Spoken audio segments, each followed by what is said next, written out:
প্রিয় দর্শক, শুভেচ্ছা, স্বাগতম। আমরা আজকে কথা বলবো আগামী 4 নভেম্বর বিশ্বের রাজধানী খ্যাত নিউ ইয়র্ক সিটির মেয়রাল ইলেকশন।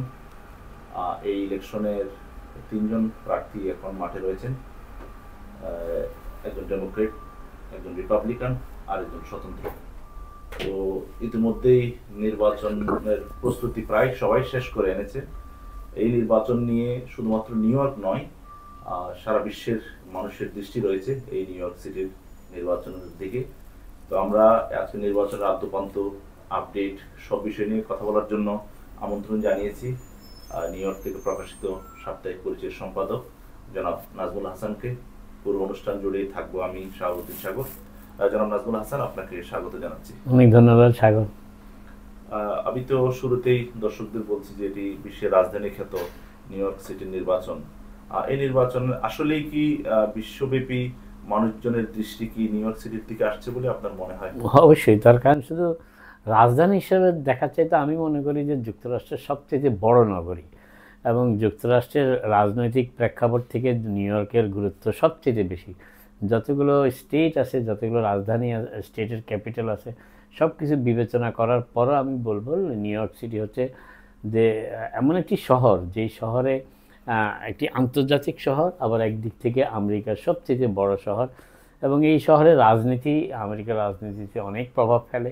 যার কারণে আপনি লক্ষ্য করবেন যে এই শহরের ডেমোক্রেটিক প্রাইমারি নির্বাচন থেকে শুরু করে এখনও পর্যন্ত যুক্তরাষ্ট্রের প্রেসিডেন্ট বারবারই দিন কয়েক পর পরই এই নির্বাচন নিয়ে কথা বলছেন, ভাইস প্রেসিডেন্ট কথা বলছেন, এবং এই নির্বাচন সারা বিশ্বব্যাপী আলোড়ন সৃষ্টি করেছে। তার অবশ্য অন্য একটি কারণও আছে যদিও, কিন্তু এর পাশাপাশি একটা কথা বলি যে পৃথিবীর যে কয়েকটি বড় শহর, তার মধ্যে একটি নিউ ইয়র্ক, একটি লন্ডন, তারপরে যদি আপনি ধরেন মস্কো, তারপরে যদি যান আরও কয়েকটা শহরের নগরের নাম আমরা বলতে পারি যেগুলি খুব সবাই আমরা আলোচনা করি।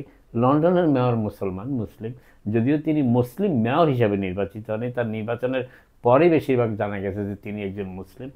কিন্তু এই নির্বাচনের প্রার্থী যিনি জোহরান মামদানি, তিনি মুসলিম প্রার্থী হিসেবে তাকে পরিচিত করা হচ্ছে, তার সমর্থকরা বলছেন, তার বিরোধীরাও বলছেন। তো সব মিলিয়ে নির্বাচনে আলাদা একটা মাত্রা এই জোহরান মামদানি প্রার্থী হওয়ার পর থেকে, এবং বিশেষ করে তিনি যে ডেমোক্রেটিক প্রাইমারিতে বিজয়ী হবেন এই আশাও অনেকেরই ছিল না। এমনকি জোহরান মামদানি নিজেও বলেছেন কয়েকবার যে যখন আমার এখনও মনে আছে ডেমোক্রেটিক প্রাইমারিতে নির্বাচনের আগে তিনি বলতেন, পোল নম্বর বলতেন যে আজকে আমরা এত পয়েন্টে পিছিয়ে আছি, আজকে আমরা এত পয়েন্টে পিছিয়ে আছি, আমরা এতটা কভার করেছি।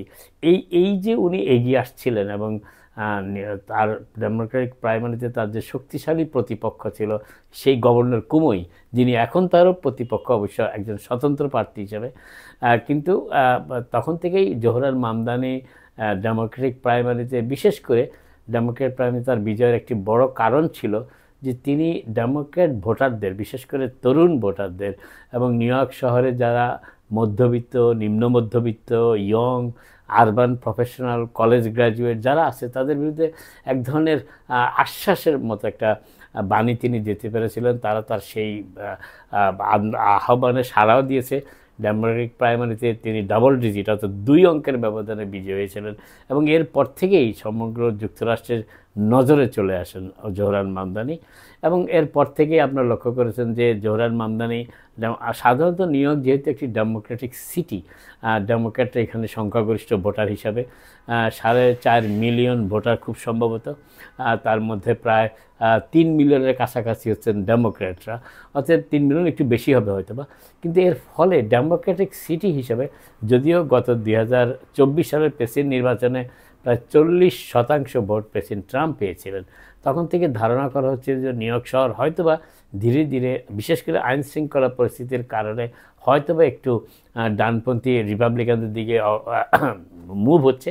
কিন্তু জোহরান মামদানির ডেমোক্রেটিক প্রাইমারিতে বিজয়ী হওয়ার পর চিত্রটা একটু বদলে গেছে, এবং এর পরে আপনারা লক্ষ্য করেছেন যে ডেমোক্রেটিক প্রাইমারিতে পরাজিত হওয়ার পরও গভর্নর কুমো, যিনি তার রাজনৈতিক জীবনের প্রেসিডেন্ট গভর্নর পদ থেকে পদত্যাগ করার পর অনেকটা পদত্যাগে বাধ্য হয়ে তিনি পদত্যাগ করেছিলেন যৌন অপরাধের অভিযোগের মাথায় নিয়ে, কিন্তু তার বিরুদ্ধে যৌন অভিযোগ প্রমাণিত হয়নি, আদালতে মামলাও হয়নি, কিন্তু তা সত্ত্বেও তিনি নৈতিকতার অবস্থান থেকে পদত্যাগ করেছিলেন এবং পরে রাজনৈতিক জীবনে ফিরে আসার পটভূমি হিসাবে তিনি নিউ ইয়র্ক সিটির এই মেয়র নির্বাচনকে বেছে নিয়েছেন। ডেমোক্রেটিক প্রাইমারিতে তিনি প্রতিদ্বন্দ্বিতাও করেছেন। বর্তমান মেয়র, বিদায়ী মেয়র যিনি চলে যাচ্ছেন, সেই এরিক অ্যাডামস নির্বাচনে আসেনি ডেমোক্রেটিক প্রাইমারিতে, যদিও তিনি পরবর্তীতে স্বতন্ত্র প্রার্থী হয়েছিলেন। দিন কয়েক আগে তিনি সরে দাঁড়িয়েছেন। তবে এখন দেখা যাচ্ছে 3 জন প্রার্থী, এবং এই 3 জন প্রার্থীর মধ্যে 2 জনই ডেমোক্র্যাট, এবং একজন ডেমোক্রেটিক প্রাইমারিতে বিজয়ী হয়েছেন, আরেকজন ডেমোক্রেটিক প্রাইমারিতে পরাজিত হয়েছেন। নিজেকে এখনও ডেমোক্র্যাট বলেন, কিন্তু বলেন যে আমি স্বতন্ত্র প্রার্থী হিসেবে নির্বাচন করছি। হ্যাঁ, উনি অবশ্যই হেভিওয়েট।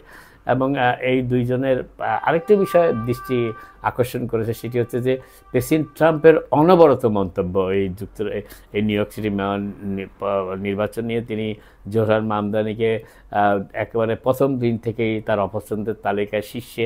তিনি যদিও জোহরান মামদানি নিজেকে সোশ্যালিস্ট বলেন, সমাজতন্ত্রী, কিন্তু প্রেসিডেন্ট তাকে কমিউনিস্ট বলেন, এবং প্রেসিডেন্টের কাছে তিনি কমিউনিস্ট, রিপাবলিকানদের কাছে তিনি কমিউনিস্ট, রিপাবলিকানদের কাছে ইদানিং তাকে আরও অনেক চরিত্রে চিত্রায়ন করার চেষ্টা করছে তাকে। তিনি এলজিবিটি সমর্থক, তিনি প্রস্টিটিউশনের পক্ষে, লিগ্যালাইজেশনের পক্ষে, এই সমস্ত তার বিরুদ্ধে অভিযোগ আনা হচ্ছে। তো এই সমস্ত ব্যাপার, এবং আরেকটি মূল যে কারণে এই নির্বাচনটি অত্যন্ত গুরুত্ব পাচ্ছে, সেটা হচ্ছে ডেমোক্রেটিক পার্টির ভিতরে একটা অন্তর্দ্বন্দ্ব চলছে।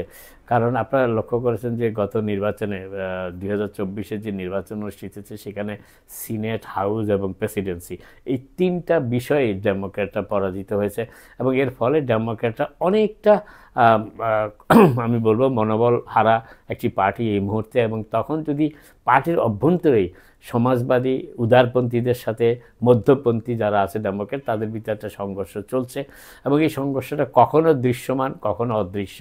এবং এই জোহরান মামদানির নিউ ইয়র্ক সিটি মেয়র নির্বাচনকে কেন্দ্র করে এটা আরও কিছুটা দৃশ্যমান হয়েছে। তার আরেকটি কারণ, যুক্তরাষ্ট্রের রাজনীতিতে অত্যন্ত আলোচিত একটা সমাজবাদী চরিত্র আলেকজান্দ্রিয়া ওকাসিও-কর্টেজ, যিনি ডেমোক্রেটিক পার্টিতে একটা বড় ধরনের ধাক্কা দিতে পেরেছেন, নাড়া দিতে পেরেছেন, এবং তিনি যখন জোহরান মামদানিকে সমর্থন করলেন, এবং তার সাথে সাথেই সমর্থন করলেন বার্নি স্যান্ডার্স, যিনি ইহুদি সম্প্রদায়ভুক্ত হওয়া সত্ত্বেও তিনি একজন মুসলিম প্রার্থীকে সমর্থন করছেন। এটি একটা অন্য ধরনের বিতর্কের সূত্রপাত করেছে। কিন্তু বার্নি স্যান্ডার্স একজন ইন্ডিপেন্ডেন্ট যদিও সিনেটর, কিন্তু তিনি উদারপন্থী, বেশিরভাগ সময় ডেমোক্র্যাটদের অবস্থানগুলোকে সমর্থন করেন সিনেটে।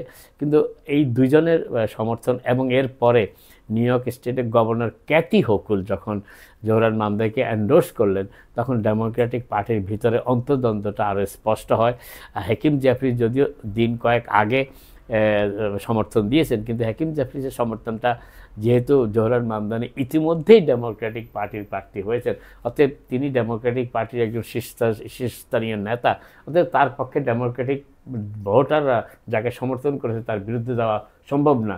অতএব সেদিক থেকে দেখতে গেলে এই নির্বাচনটি অত্যন্ত গুরুত্বপূর্ণ।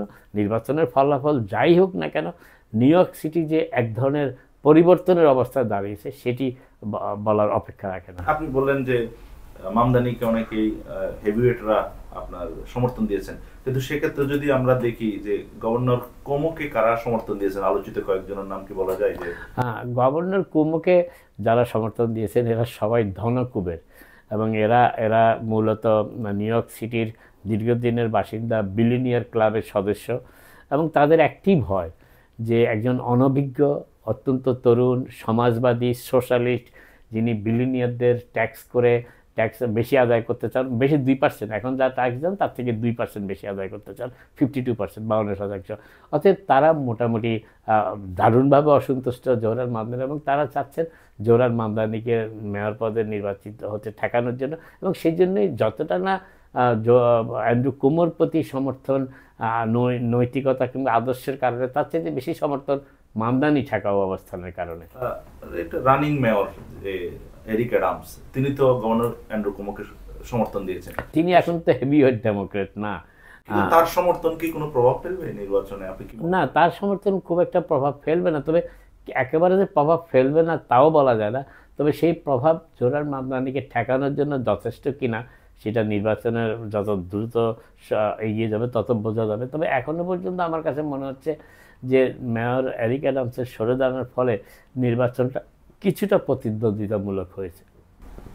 ধন্যবাদ জনাব নাজমুল হাসান। আমরা এই নির্বাচনের আগ পর্যন্ত 4 নভেম্বর পর্যন্ত আমরা এই অনুষ্ঠানটা কন্টিনিউ করব। কিন্তু আমি দর্শকদের বলে রাখতে চাই, আগামীকালকে আমরা যে বিষয়টি নিয়ে আলোচনা করব সেটি হলো যে এই যে সিটি কর্পোরেশন সিটি যে নির্বাচনকে কেন্দ্র করে আমাদের বাংলাদেশ কমিউনিটির মধ্যে দ্বিধা বিভক্ত হয়েছে, সেই বিষয়টি নিয়ে আমরা আগামীকালকে আলোচনা করব। সেই পর্যন্ত আপনি আমাদের এই অনুষ্ঠান দেখতে থাকুন এবং আগামীকালকে নিশ্চয়ই নাজমুল হাসান সেটি নিয়ে বিশ্লেষণ করবেন। আর সঙ্গে থাকার জন্য আপনাদের সবাইকে ধন্যবাদ।